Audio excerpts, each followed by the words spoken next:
Kia ora everyone, hopefully you are online now. I'm just looking at the participants coming in. So we'll just give it a couple of minutes while everybody's joining us. Kia ora, my name is Senga Allen. I'm the founder and managing director of Everest. You're coming from my home office today, and I think Meredith's home office. Yes. And the wonderful offices of DTI lawyers in Hamilton as well. So people are streaming in now, and I will allow some introductions very shortly. I can see Greg's chest. That's lovely, Greg. Wonderful. He's about to join us properly. Look, he's coming down. There you go. And welcome, Greg. Thank you. Notwithstanding the odd technical hitch, it's good to join you. That's very good, very good. So we'll just give it a couple of minutes while people are streaming into the webinar today. So welcome everybody to the last Employment Express for 2020. Won't we be all quite glad when 2020 is over? I certainly know I will be. So again, just for introductions, my name is Senga Allen. I'm the Managing Director and Founder of Everest. Joining us today, we've got the wonderful team from DTI Lawyers. So we've got Andrea Twaddle, I don't know whether that's on your left or your right, and Anna Jackman, both exceptional employment lawyers in the Waikato here. And then from the Everest team, we've got Meredith McKenzie, and Greg Cately. No guesses for which one's Greg. So we've got an action-packed session for you today. If you haven't been on a webinar, you've probably been living under rocks, so you should know the gem for this by now. But essentially, you'll have the ability to ask questions, and Meredith will be reviewing those as we go, and we can answer questions as you go. So you'll see there's a little Q&A box there that you can ask questions. We have got a lot of information to cover, so probably what we'll do is we'll do natural breaks as we go through and answer those questions as they come up. Apart from that, we're expecting about around 90 minutes today. It may be a little bit less. In the past, if you've been to Employment Express, you'll know that we've often done these face-to-face. In the world post-COVID or in COVID, we're trying to do things a little bit differently. And in the future, we might end up with a bit of a blended model. So let's just jump straight into the content of today, and then we can, we can share what we're actually going to cover with you today. So it's quite a lot of information to share post-election, and Anna and Andrea will also give you an update on a bit of an employment law update that we felt was really timely at this time of year. There's a great overview around our seasonal workers, the end of the year, and what some of your obligations might be as employers, and then a little bit of a snapshot about some of your obligations also around upcoming holiday pay, because it's been such a messy year. We're not going to get into all the nuts and bolts around the Holidays Act. That's going to be another session just on itself, I feel. So you can look forward to that at next year at some stage. So I think what I'm going to do now is hand over to Andrea and Anna, if that's okay with you, team, and you could just guide us through this next part, if that's okay. Sure, thanks Senga, and thanks everyone for joining us. We thought it would be helpful to just have a bit of a stock take really of what's been going on pre and post election, because there's actually been quite a lot of change in employment law already. And while we're in a bit of a state of flux in terms of how long some of the COVID arrangements will be in place, what else is coming with the new government, actually there's still quite a lot to keep your eye on. Fair pay agreements is the first on that list there, and legislation has been passed. The idea is that fair pay agreements can be implemented. The intention is in competitive industries, so there are essentially minimum standards across sectors. And what is now in place is the intention to pass legislation, so you'll have minimum standards, you'll have content that you have to have in those agreements. So we would expect to see that trying to be pushed through dairy, other sectors like transport, so your buses, some of those which are relatively heavily unionised, which is relatively easy to then transfer across to a fair pay agreement. So that's got its own special challenges, but it is one of the ones that Labor has said that it's got its eye on. And so it does want to push through legislation to try and make that happen. The minimum wage increase has been flagged for some time, up to $20 next year an hour. There's obvious discussion about that and whether that's sensible in the current environment, but the flip side of that is the argument that actually the people on the most vulnerable wage shouldn't bear the brunt of a potential recession.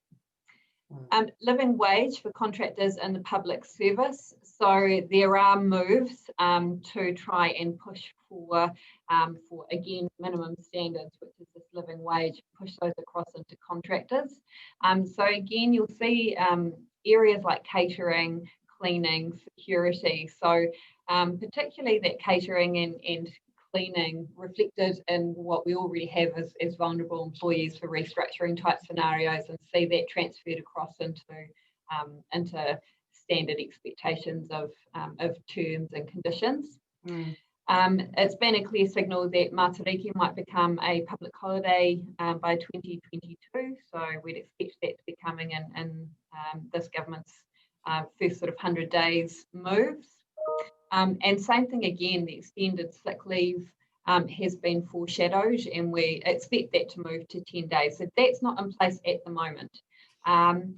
So what we just flagged there is that there have already been recommendations from the working group around the Holidays Act. Now those actually came in December 2018. Their interim recommendations came back into the public arena, but we're expecting at least a year for that to sort of then be considered, another 6 months before actually some of those are looked at being translated. So you're probably looking at mid next year before anything really moves on that. So as much as we all find the Holidays Act calculations painful and inconsistent, the reality is that they still exist. And if you do have breaches, you're going to need to remediate them now, rather than just waiting and hoping that the legislation might change and you'll move from that. So that's sort of a bit of a snapshot about some of those expectations that we're waiting for from this new government. If you flick to that next slide, Senga, that sort of dovetails into actually what's been going on in legislation to date. So you'll all know we talked about in our last session, I think, that the changes to the Parental Leave Act. So parental leave now up to 26 weeks paid, and you've got those keeping in touch hours. So the intention being you keep people connected into your workplace and more likely to return, feel really engaged in returning. So that's up to now 64 hours. Where that doesn't affect any entitlement to paid leave. So that increase came in July. So if you haven't been applying that, best to make sure that you get the house in order. Triangular employment relationships, we talked about this last time as well. So this is where you'll have an employee who's employed by an employer, but really under the control and direction of a third party, so known as the controlling party. And we've already seen claims where there has been claims of triangular employment relationships raised. So that only came into effect at the end of June, but already we're seeing claims being raised of that. So no one really wants to be the test case. No. So if you do work with a third party, it's really important to start having conversations now about how you communicate, how those arrangements are actually working in practice, and that you are consistent across both entities. How would an employer start that conversation? Just practically, Andrea, is it hey, we believe that there's a triangular employment relationship and this is what we think we need to do, or any advice around that? Raising the risk, because I think you don't have to decide whether there is or isn't, but what you want to do is say, look, there is a risk here, whether it's just a perception or whether it's something more than that. Here are some of the things that we think that we could be doing to mitigate that, and just start collaborating, just the same as you would for health and safety type discussions with a third party. And at that point, then you can start having a conversation with your employee if there needs to be any change to what's happening in practice, to just make sure you embed those protections for you. Nice, thanks for that. Equal pay. So just to be aware that The equal pay legislation is now also in force. That came in November, so the start of November. There are already claims under the equal pay legislation. So anyone in the early childhood sector will know about this because NZEI has raised a claim already with a significant number of employers. What you need to know about that is that while it's relatively formulaic in terms of quite strict and set timeframes for responding to any claim, there are obligations to meet those, and there are obligations to collaborate with other responding employers. So you do essentially get captured into this multi-employer situation. So it's something really important to be mindful of, that you need to be keeping up to date on who actually is a union member in case you do get a claim raised, and then where that stems to. So we all think it's great that we're starting to look at making sure that actually some of our sectors are paid properly.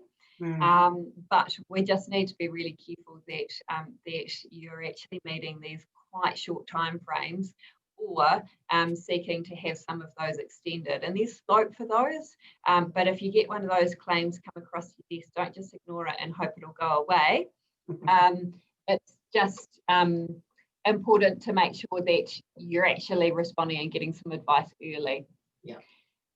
In terms of protected disclosures, it's just a heads up that we have in place already protected disclosures legislation, but it's not particularly effective. It's quite a high threshold to meet before you're actually protected. So just to be mindful that there is a proposed bill in front of the House. It's gone through its first reading, and it's in front of the Select Committee now. It was introduced by Chris Hipkins about midway through last year. And so the intention is to strengthen those protections. So we'll just keep an eye on that as it moves through. Privacy, though, is the big one that if you haven't been under a rock, you will know that privacy legislation has moved and is moving. And you've got a really great proactive privacy commissioner in John Edwards, who's doing a lot of work to try and make sure that people actually understand their new obligations.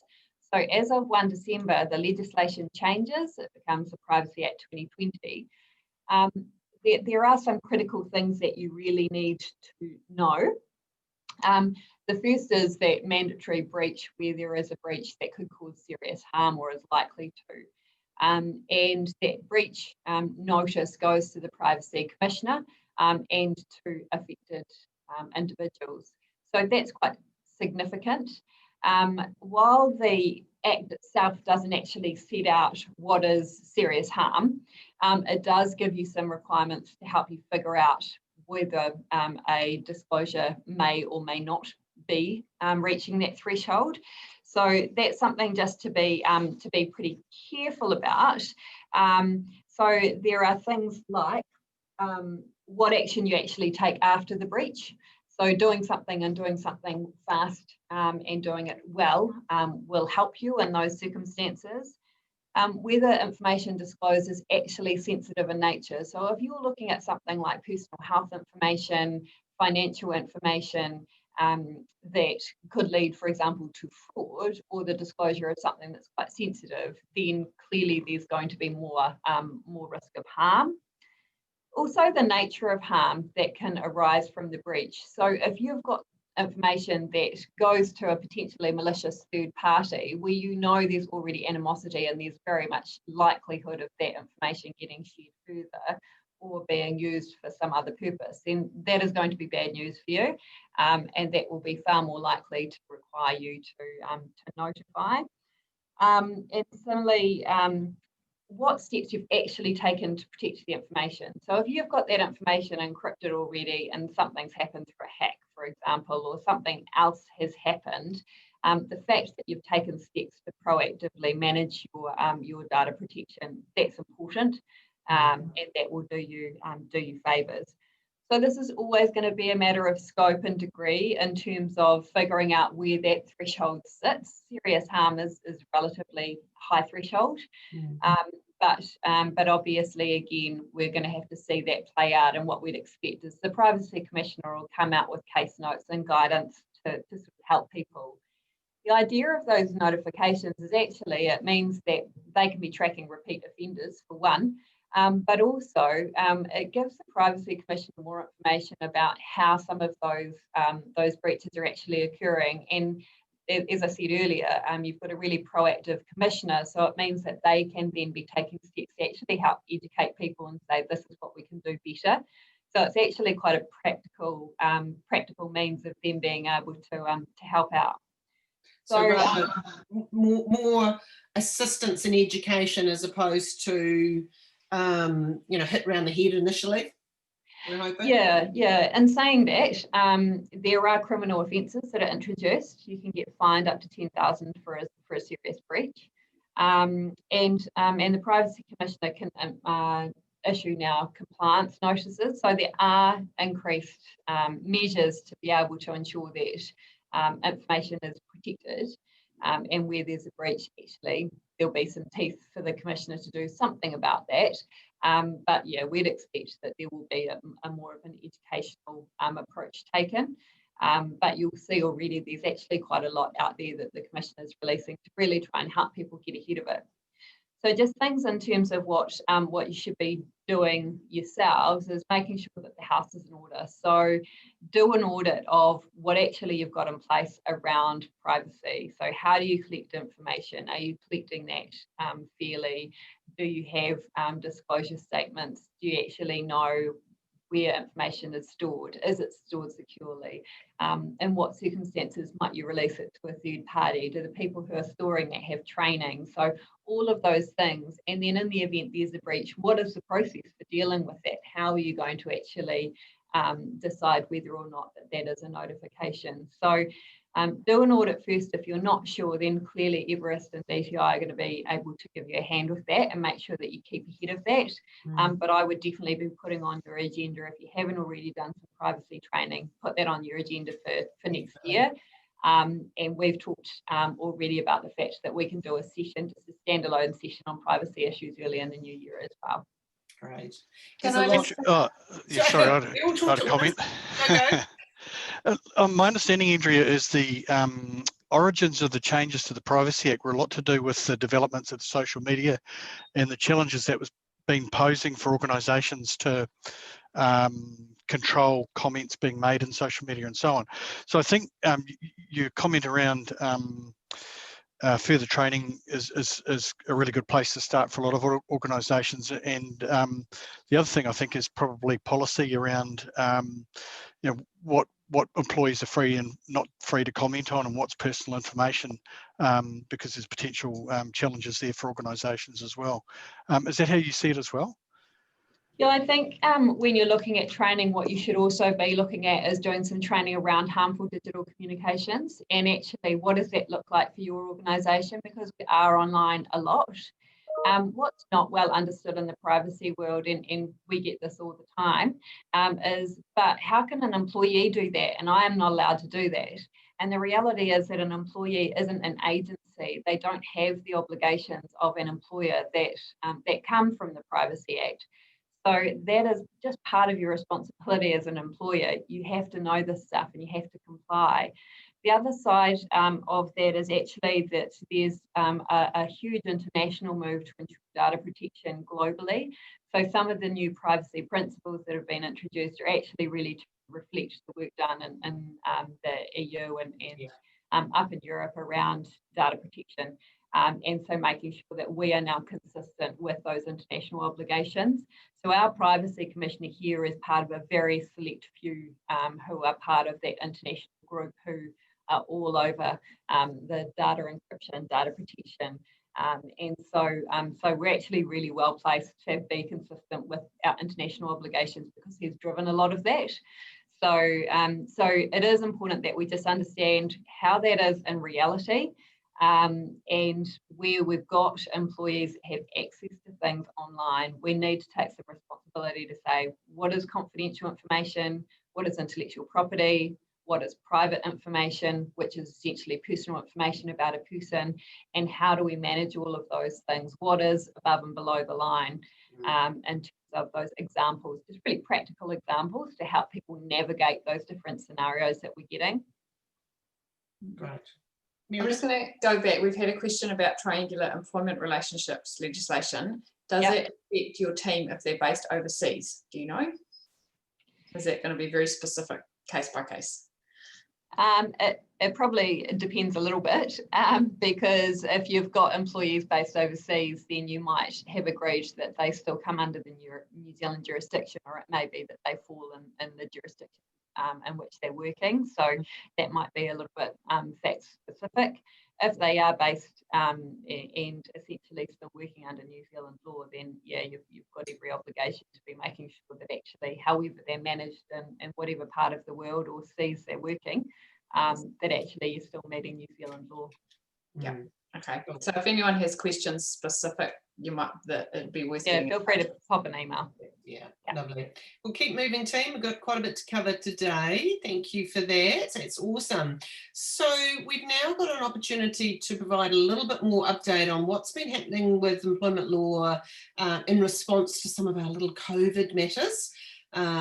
So let me guess, Anna, are you taking us through this, or is this still Andrea? I'll take this through, because we can essentially just tell you that there are two cases that are now that we talked about last time actually. So the first being Sandu and Gate Gourmet.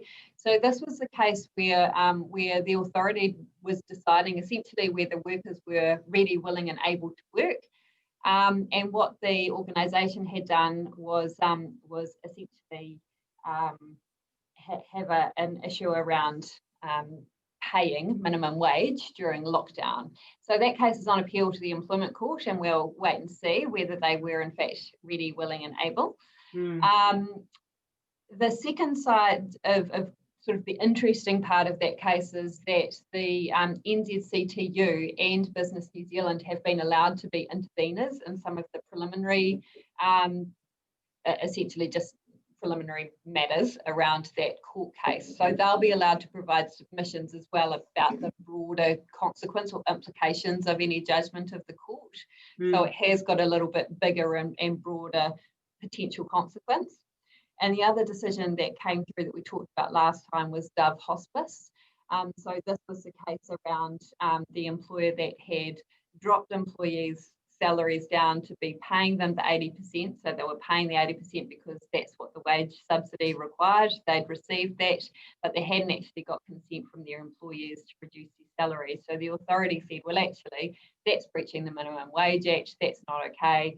And so the full employment court benches now looked at that. So that case was heard in October. So we're just expecting some guidance from the court around that. We were a little bit surprised it didn't go straight to the court right at the outset. The authority's absolutely under the pump, as are mediation services in terms of their workload. So actually having some guidance from the court and using their resources is just sensible. So just a couple of things around responding to this ongoing risk. And obviously Auckland last week was a really good example of the fact that we do still have COVID in the environment. It's not like this is just something that we've dealt with and is now going away. If you look at overseas, everyone in winter has a second wave. So we will expect that to happen in New Zealand as well. There's something about the weather and the temperature that seems to get COVID excited. So make sure that actually all of those good things that you did to help manage COVID in your workplace, actually you maintain. And, you know, we think that we remember all these things, but we don't. So take some time, get that down, make sure that you've actually got a go-to plan in case this does bubble back. If you've got employees in and out of Auckland, be mindful of the fact you're now going to making sure that they've got masks for any of those public interactions where there's mandatory use.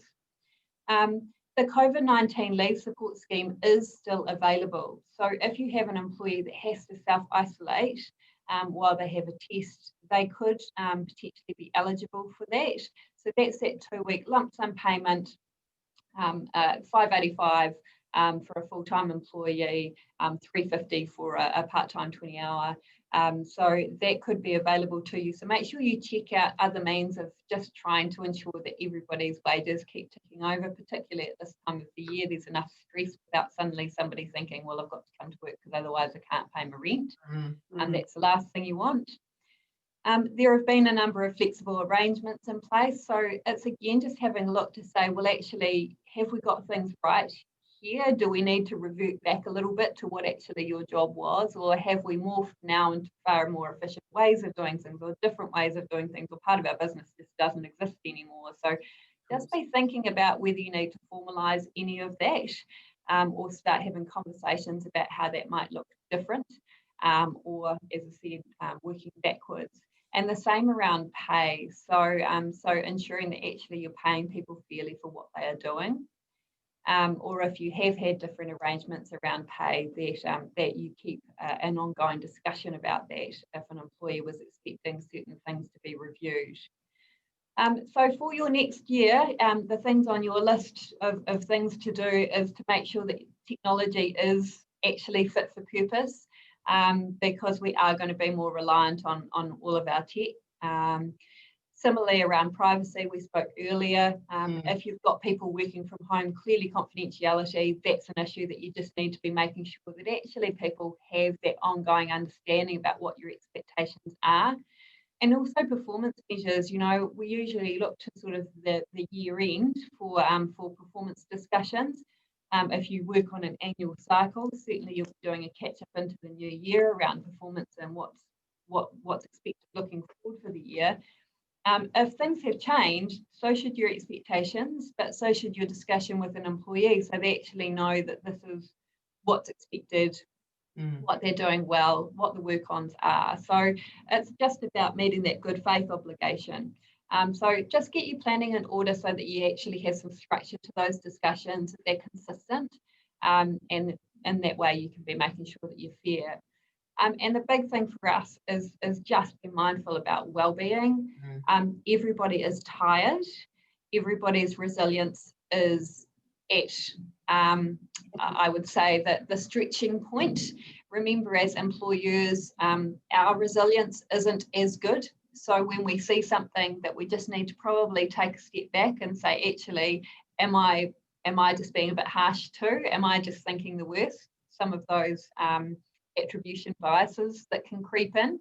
And equally for our employees, they're tired. They've been going for a fair bit this year as well. So they're possibly more likely to be fatigued, possibly more likely to have accidents, possibly more likely to just make those little errors that can happen. So just take a step back, think about what this next period looks like up until Christmas. Christmas is just a thing. I don't say that out of disrespect, but I mean by that, it's not a fixed point in time that nothing happens after the 25th of December. So have a look at this period and say, what can we actually prioritise? What can we push into the new year? And just give everybody a bit of a break so that you're not just going to break each other. And actually, that way you'll be able to just lift your head up and get on with what needs to be done, rather than trying to do it all because we've got this artificial endpoint in sight.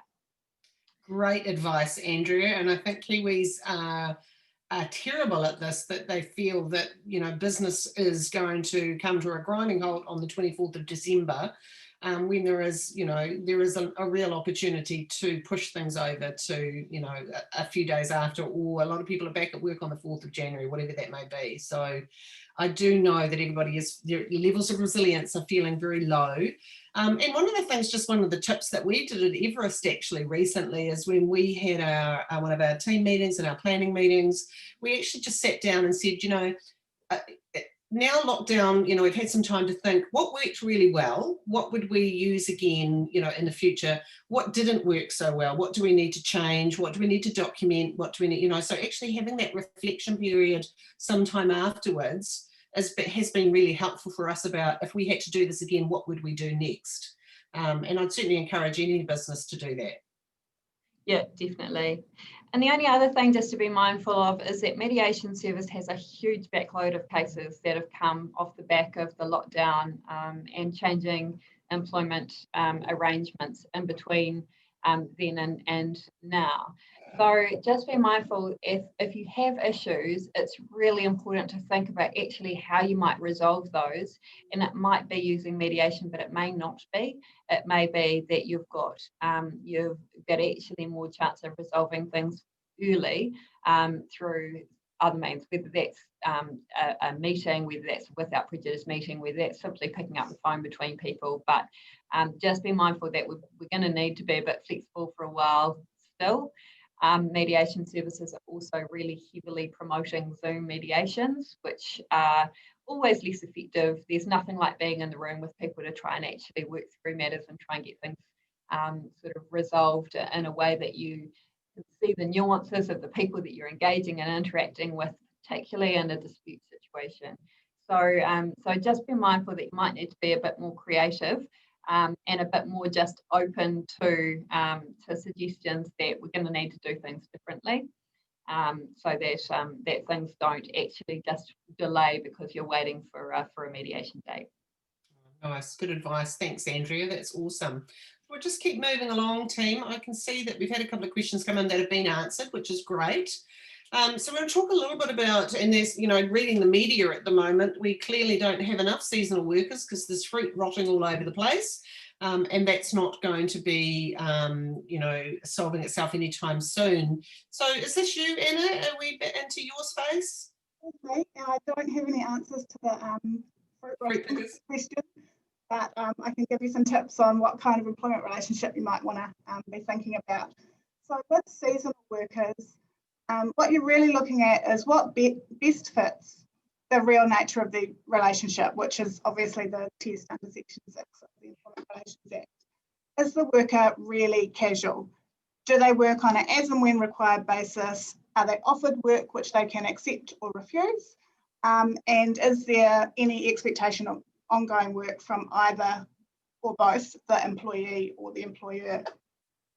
It's really key to remember with a casual employment relationship that while the employee is in a period of work engagement, so that's from the moment the work is offered and accepted until the end of that period of engagement, that they are an employee, and so the mutual obligations of good faith apply, as does the test of justification for any decisions that you might be making around employment or processes that you might need to undertake while they're employed. The other thing to keep in mind with casual employees is really to keep an eye on whether patterns are emerging as to how much work they're doing and how regular that's looking, and they may become at that stage to be deemed a permanent employee, and you might be needing to have a discussion with them about part-time work or other options. And also bearing in mind your availability provisions for casual type arrangements, where you've got a set guaranteed hours of work, and then you've got some other time that the employer needs the employee to be available for, and remembering that reasonable compensation needs to be paid for that. And we still don't have an answer on what reasonable compensation is. There's a lot of employers out there that we talk to, and I'm sure you do the same, that often we'll talk about casual employment as and when required, and we'll say, yeah, but we only have them one day a week and it's on a Saturday, so they're casual. It's like, no, they're not, because they're working every Saturday. They are permanent part-time, very part-time, but permanent part-time. So, I think there's still a lot of confusion about what casual employment really is. Yeah, and those sort of things you easily pick up on your payroll reports as to what that pattern looks like, and when it is a pattern, then it's more likely to be permanent. Absolutely. Cool. So next on the list is fixed term. So fixed term agreements, those need to have a genuine reason based on reasonable grounds for having a fixed term. That's got to be put in the employment agreement, so expressed in the employment agreement what those reasons are, and also that must have either the end date in the employment agreement or the event on which the employment is going to end. So those are just some of the technical, housekeeping stuff that you need around your fixed terms. And obviously they're really great for if you've got some project work, if you've got some seasonal work, and you've got a fixed period of time where you've got a busy period and you just need to fill the gap with some workers. So that's one of the questions we get, Anna, is around, hey, I need somebody for 18 months, because I've got funding for that 18-month period. And there's, often there's is that too long to be a fixed term? There isn't actually any bounds on how long a fixed term can be, but as long as it is for those reasons that you've already identified. The funding issue, though, do you see that come up quite regularly? There is case law around that funding issue, and I think as long as you can tie that to the funding, there have been cases where the funding, just keeps rolling over, so it's not so much of a, it's not really any more of a business risk than any other income.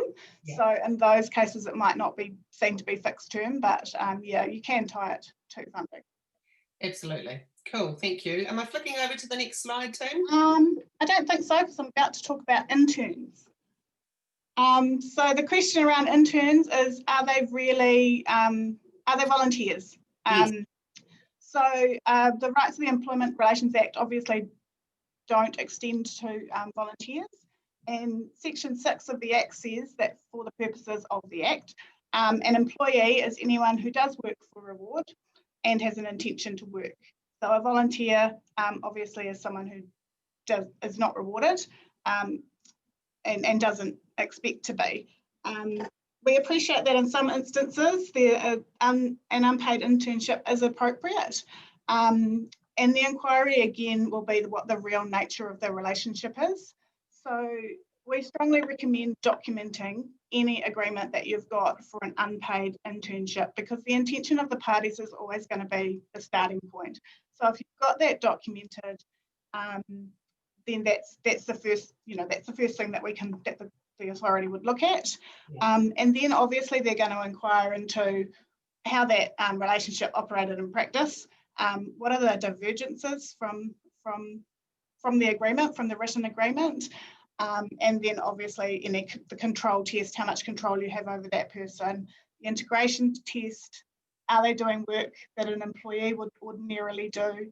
And then lastly, whether or not they're adding to the commercial enterprise. And so there is some risk around having interns who are doing work that employees would otherwise be doing, and for them to not be paid. They may be deemed to be employees. It's an interesting. So I'll just give an example of that. Oh, sorry. I was just going to give an example of that where so student vets who have to spend some time in a vet clinic, if they are genuinely tagging along, learning, being there when they don't actually have to be there, if they held a cat or dog, well, that's fine. But if they are cleaning kennels and doing other work that a vet nurse would normally do, and you can genuinely not pay a vet nurse for that period of time, then that gets a bit tricky. So just make sure that it's not replacing a paid employee. Yeah, good advice. Yeah, nice. It will be scrutinised, and or it could be scrutinised, and yeah, really that question around how much value they're adding to the commercial enterprises, just like trial periods and those sort of things. Okay, I'm ready to move on now. Thank you, Anna. The lovely mutual obligations of good faith, and the fact that we had a very long year, and everybody is just, we get to that point where it's like, I don't care anymore, I just don't care. But there are obligations, obviously, both ways, and I think it is great to have some reminders around this as we get into this last, what are we, 6 weeks? Is it 6 weeks to go? Anybody else counting? 5? 5 weeks to go. Crikey. Anyway, let's talk about the end of a very long year. Yeah, so just to follow up on what Andrea said earlier, it has been a really long year, and Christmas is an important thing, but it is just a thing. So just remembering that you've still got your obligations of good faith, to be active and communicative and not do anything to mislead or deceive or likely to have that effect. So that's obviously mutual, and just keeping that as the fundamental for any discussions or actions, interactions that you're having. And of course, the test of justification, which is whether the employer's actions and how the employer acted were what a fair and reasonable employer could have done in all the circumstances at the time.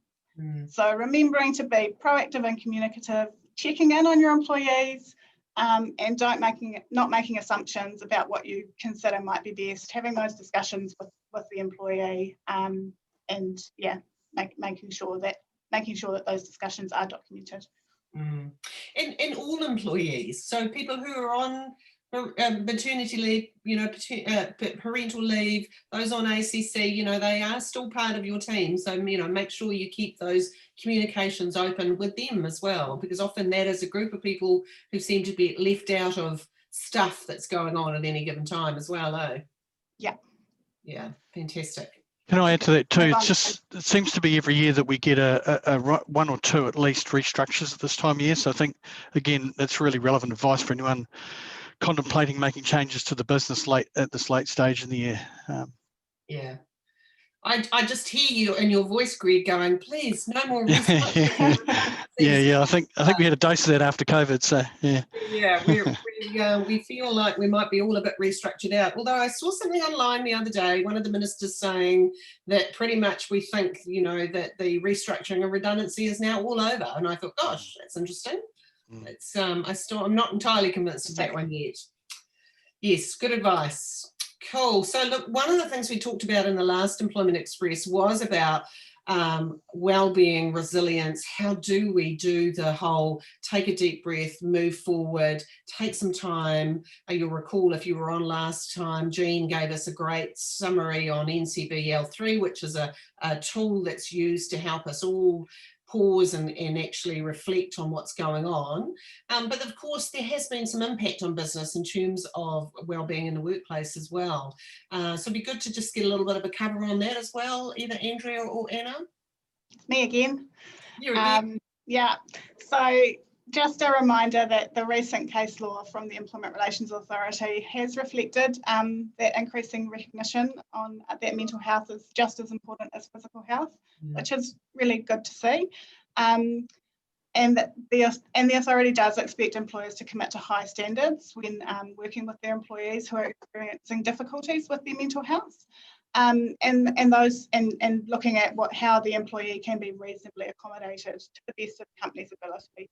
So that's looking at things like flexibility, support for time out for appointments, support for time out to do something that might otherwise help them, such as go to the gym, and adjusting duties with consent, maybe working remotely. So the three cases that we've got up there are kind of a little bit of a mix as to how the authority has looked at mental health in the workplace. So FGH and RST we've talked about lots of times, and so that is the case where the employee successfully established a grievance on the basis that the employer had used the performance management process to essentially, and a disciplinary process to for what was considered bad behaviour or poor performance. And whilst that company did go to the extent of making sure that the employee had lots of support, the court found that it didn't go far enough in assisting the employee to get that help that they needed.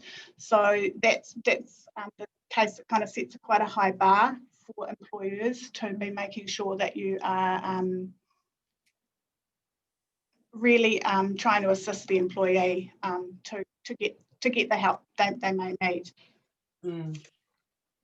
It's such a wide topic, isn't it? Because you know, what somebody's ability to deal with something in the face of an employment situation versus somebody else's could be very, very different, you know, based on, you know, their own, you know, their own drives and their own levels of resilience. So I think employers have to, it's not a one size fits all, is it? It's very much a, you have to take everything case by case in every situation and not just go, oh, you'll be all right, take a day off and everything will be fine.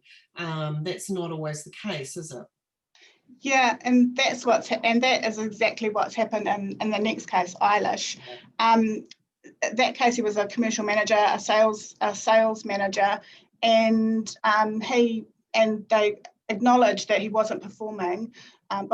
Both the employer and employee acknowledged that there were performance concerns. He was really stressed by the fact that he wasn't performing, and that had created some stress and anxiety for him.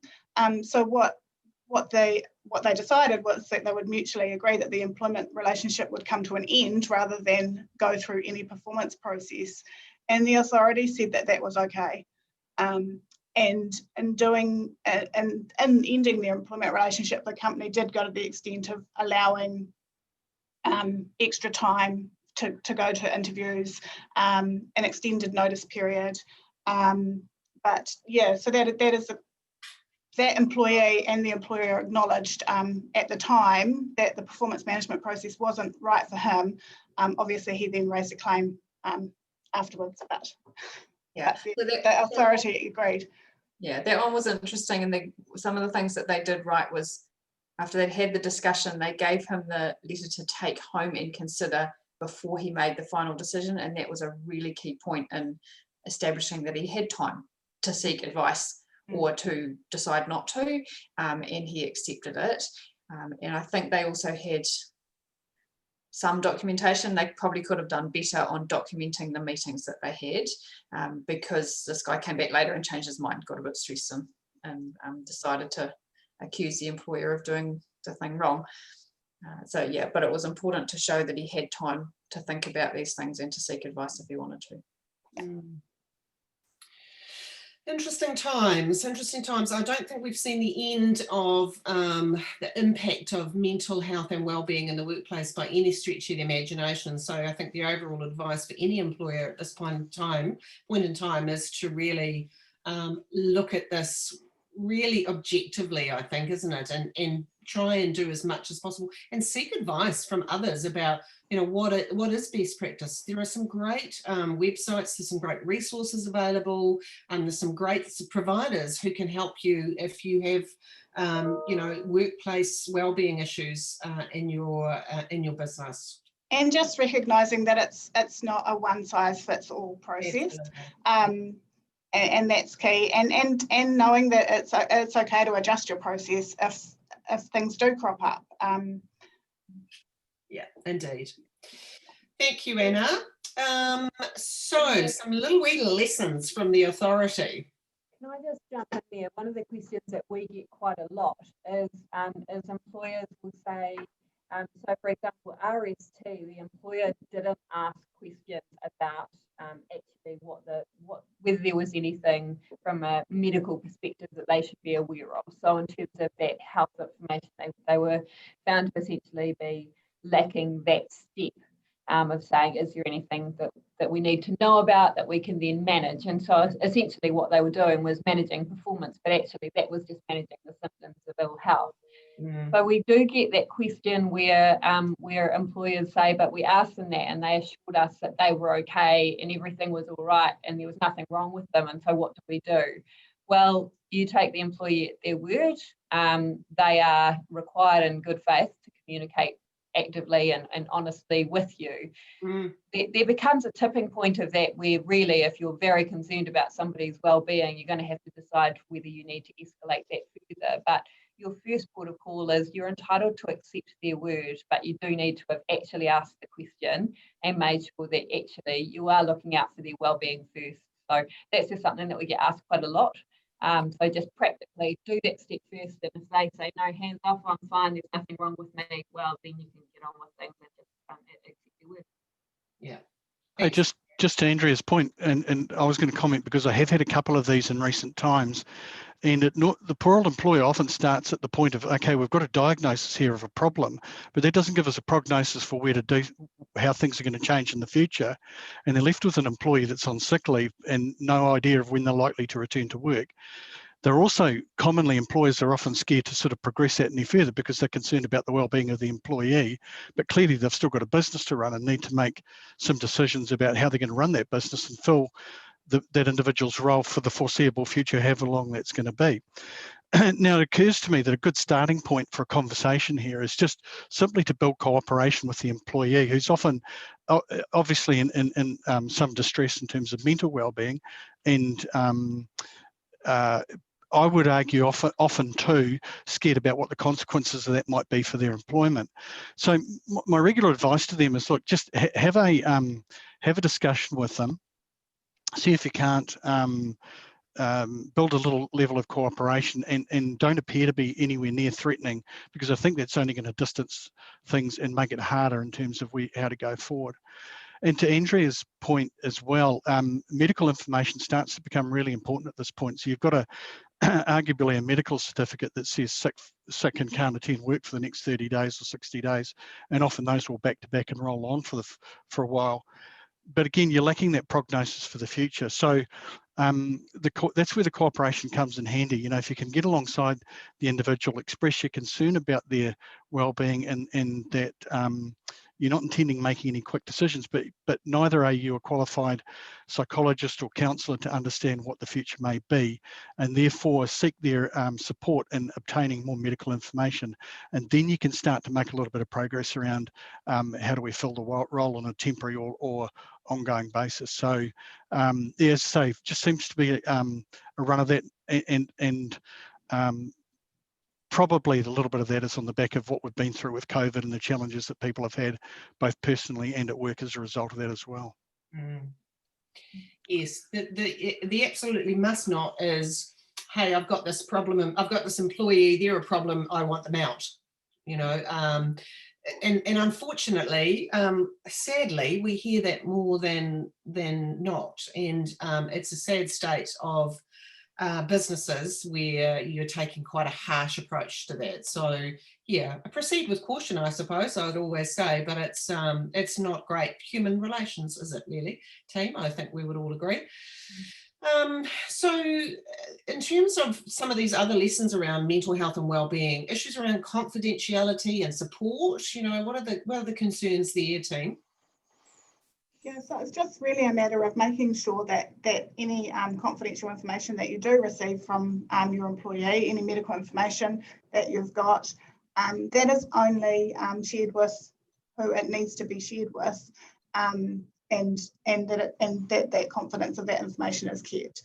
Obviously, there's privacy issues that arise from that as well. The other lessons from the authority, of course, is that underlying issues matter.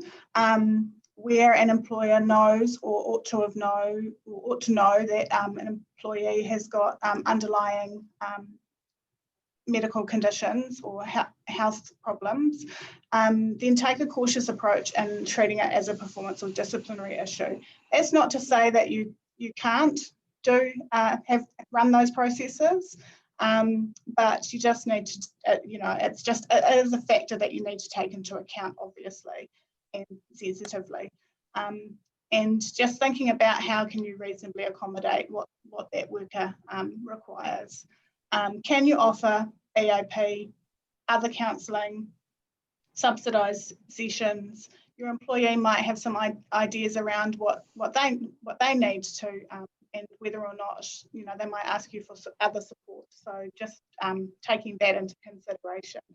And then, of course, reviewing your workplace policies and processes, making sure that there's clarity around roles and responsibilities,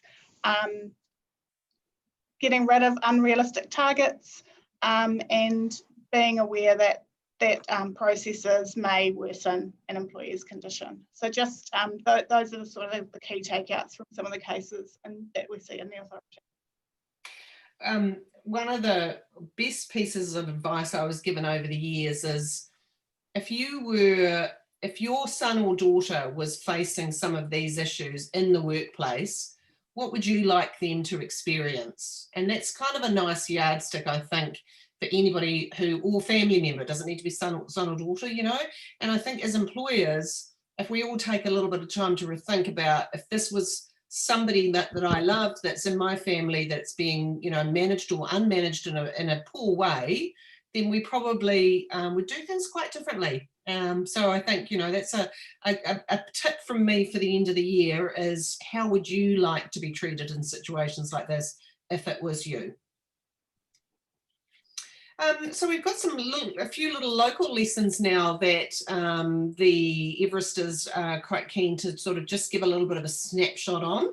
Thank you, Anna and Andrea. That was just awesome. And I really, we're all going to have a laugh at the moment. The courier driver's just arrived at my place with a box of wine. Nice. I'm a little bit excited about that. Anywho, so where was I going? Gosh, that's got me completely distracted. Thank you, Anna, Andrea. Really helpful insights in terms of what are you seeing at the moment from the employment law perspective, and the advice around those. I think the common mistakes also that employers are making, I think, is something that we can all learn from, really. So, Greg, I think is this you, my dear? Yes, indeed. So just following on to my comments around how to approach having a conversation where mental wellbeing is a factor in employees away from work. Don't overcomplicate it at the start. You know, I think you heard me say just building a little bit of cooperation, you know, seek first to understand would be my approach here, and just keep the conversation simple. You know, what's going on? Let me understand how you're feeling better. How long are we talking? You know, just simple things, and be mindful of the support that the individual might need, counselling and so on that we touched on with the previous slide. Often a support person can be worth their salt at these meetings, and we often get a bit dismissive. I know the employers can sometimes be this way when a support person comes along, because Lord knows we've had our share of obstructive support people, but where you've got an individual that's feeling confused, upset, not in a good state of mind, then a support person can be worth their salt, as I said. So look, you know, encourage that individual, the employee, to bring a support person if they like, and keep an open mind. They could well play an important part in ultimately getting that employee the help they need, and then obviously a return to work. Earlier my comments touched on needing that information. To me, that's key from an employer's point of view. Often we're not experts, we're not qualified to diagnose, let alone understand where it might lead. So as best as you can, and with the employee's cooperation, see if you can get hold of some medical information, and arguably do a bit of research too to find out potentially what this future might be, and then you can start to make decisions. I wouldn't do this at any great speed, I would add. You know, so carefully obtain the information and go through it and understand what the future is going to be for the individual who's got the mental wellbeing issues. I think most employers will be concerned about the impact on the team. So clearly, if you're one individual down, there's concerns there for the extra load that other individuals have to carry. So look across your team a little bit, particularly at this time of year where you're down one individual and the others are being asked to carry extra load on the back of the year they've had. They may also need support, and for yourself to seek advice as well if that's required. And as you're dealing with these things, if you are utterly frustrated, then get external support. Okay, so I can sit in a meeting with an employer and they can just sit there and sit on their hands or bite their tongue or whatever because they're frustrated with this person, where I can just ask them careful questions and give them the understanding that they're being heard. Then I can take the employer out and have a little discussion about, okay, what do you actually want to do? What are our next steps? Because sometimes the actions of a person who will claim they are affected by mental health issues, what's actually happening in the workplace has got to a really frustrating point for the employer. So recognise whether your frustration levels are really high and get some external support for that. And also be aware that people who are challenged by mental health situations can be taking things out or behaving in ways that other employees are impacted, and it is very important that you pay attention to that and figure out what you can do or how you can put buffers in place or what's appropriate to look after your team. Absolutely.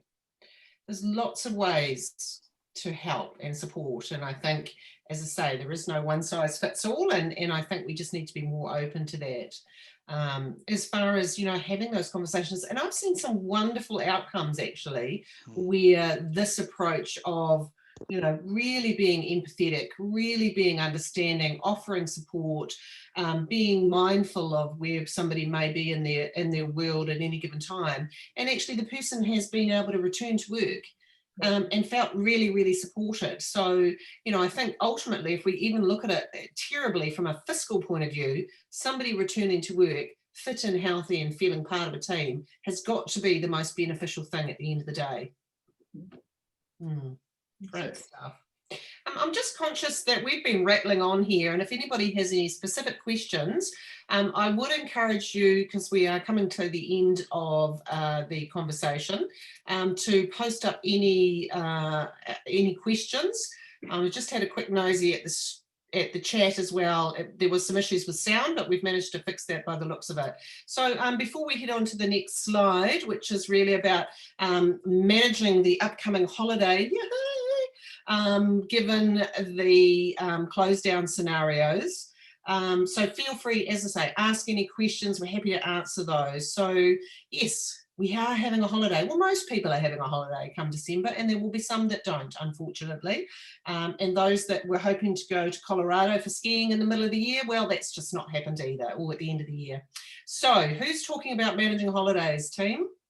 That's me. And before we get there, I hate to be the unconstructive person in the room, but just as a bit of a stick around actually managing wellbeing as well. You have a human rights commissioner now who has seen how proactive the privacy commissioner has been, how much privacy has moved in terms of people's understanding about their obligations and actually taking it seriously.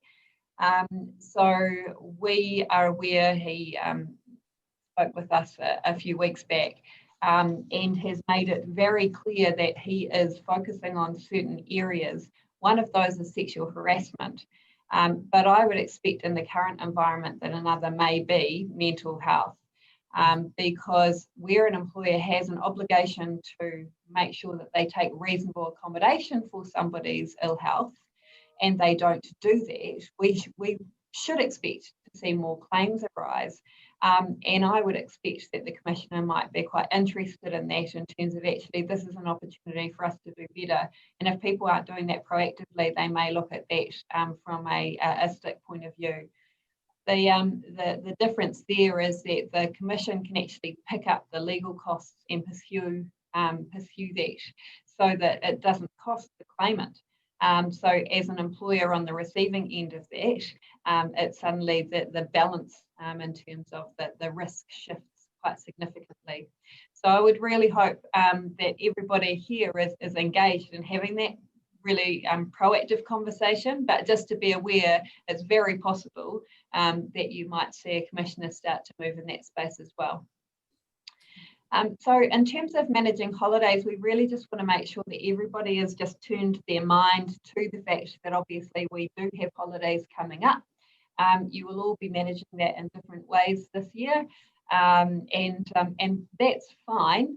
But obviously with holidays comes holiday pay, and we spoke earlier about the beauty that is the Holidays Act and the calculations within this. Closed down periods, you're entitled to have a closed down period with that 14 days notice. The problem with that is that you can't actually require an employee to take accrued but not entitled paid leave. So you just need to be careful of some of the intricacies of the Holidays Act when you are managing your leave through this period. Similarly, with public holidays, the way in which you calculate those may be different if you've had employees with flexible work patterns in and out of this last period of time. So it's just turning your mind to that now, rather than ringing finger Craig or Meredith, 2 days before Christmas and saying, hey, can you help me with that? Actually, think about it now, do some planning, have a look at actually how those balances are working out, and talk to your team about how you're actually looking to manage that leave and what that looks like from a pay perspective as well. So just make sure you keep ahead of that. If you've got agreements and policies, have a look at them, make sure that they actually are fit for purpose, and if not, then it's probably time that you did. So it's an opportune time for you to say, actually, let's get this right and make sure that we communicate that really clearly with our team as well, so they know what the situation is for them, because they'll make plans in reliance on that too. So we're happy to do a session on the Holidays Act, as horrific as it is, but you're welcome to check in, and once you've done that stock take, if you've got specific questions, we are happy to help you out with those.